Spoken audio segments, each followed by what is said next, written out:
The government releases a draft e-commerce policy as it aims to strengthen consumer protection and data privacy by regulating cross-border data flow.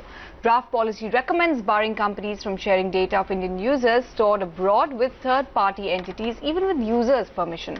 Also adds that e-commerce websites operating in India should have a registered business entity in India as an importer. Let's take you through some expert views who also spoke about the policy, calling the policy extremely protectionist in nature.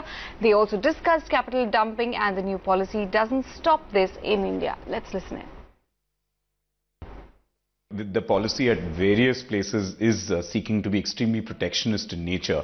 You're almost now going into the way the policy has been worded, the draft policy. If you look at various aspects, firstly, I don't know what is the basis of the government to have talked about in the policy that the constitutional mandate solely for e-commerce will lie with the union. I think this policy seems to be extremely sort of broad-based, and with one sort of brush they seem to suggest that any personal data cannot leave India's shores. Data that has already been accessed by global corporates, they can share it with their offshore companies or with their affiliates, but only for very limited purposes. It has to be anonymized at a group level basis. It cannot be individual data. Capital dumping is nothing but a way to gain market share by various players, and nothing stops an Indian player from going and raising capital to fight that. As we saw with Ola Cabs, as we saw with Flipkart, they raised ample amount of capital from foreign investors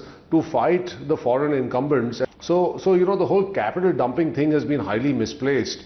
And the way the policy is currently framed, it does not stop capital dumping by Indian players. Large listed players in India who want to now be late entrants into e-commerce will find this a very cozy policy